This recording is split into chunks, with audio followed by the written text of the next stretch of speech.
السلام عليكم ورحمة الله وبركاته. أهلا بحضراتكم من جديد.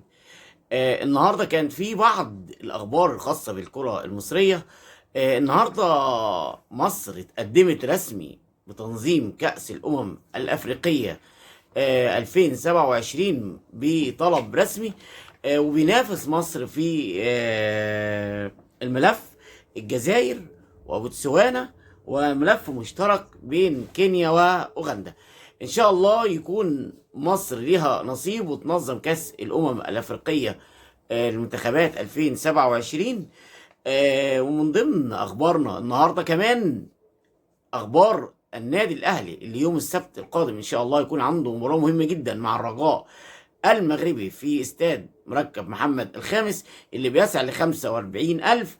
والنهارده صرح الصحفي عبد العزيز القبلاوي صحفي براديو مارس المغربي لكابتن مدحت شلبي من اللحظات، وقال ان التذاكر اللي نفذت بالفعل 35,000 او بين 35 38، يعني مفيش 60,000 او 70,000 او الكلام ده.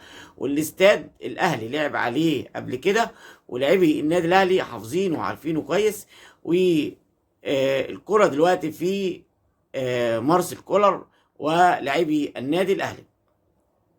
ايضا من ضمن الاخبار النهارده ان رئيس نادي الرجاء المغربي رصد مكافاه رفعها من 7,000 دولار ل 10,000 دولار لكل لاعب في حاله لا قدر الله تخطي النادي الاهلي والفوز عليه.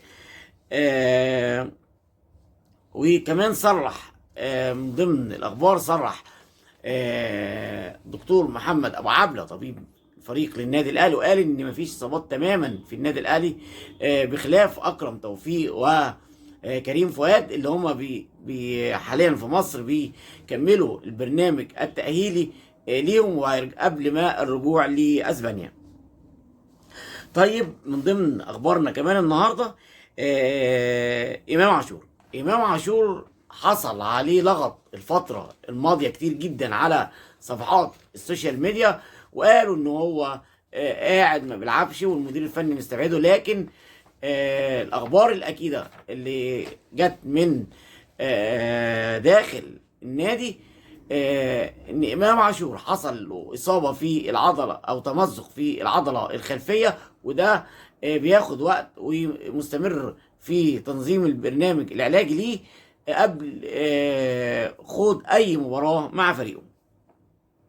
ايضا كان في كمان النهارده نادي الاسماعيلي مواليد 2001 بيهبط رسميا للقسم الثاني بعد تلقي هزيمه ثقيله من نادي غزل المحله في عقر داره في الاسماعيليه. كمان كان في مباراه مهمه جدا النهارده في نهائي كاس مصر، المباراه الاولى، لان حضراتكم بتلعب مباراتين. النهارده استطاع نادي الزمالك الفوز على النادي الاهلي بنتيجه 3-2، وبكره ان شاء الله هتكون المباراه الثانيه والفاصله في نهائي كاس مصر للكره الطائره.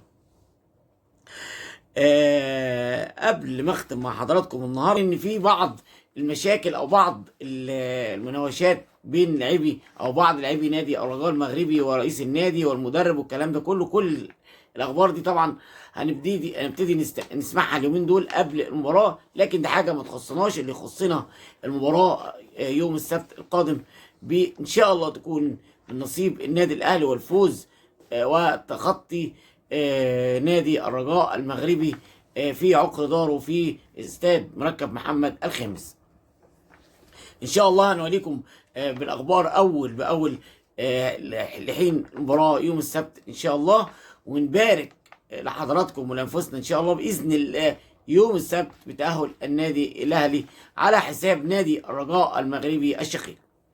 قبل ما اختم مع حضراتكم ما انساش اذكر حضراتكم بدعمنا على قنواتنا على السوشيال ميديا، فيسبوك وتويتر وانستجرام وتيك توك واليوتيوب. شكرا لحضراتكم على حسن الاستماع، والسلام عليكم ورحمة الله وبركاته.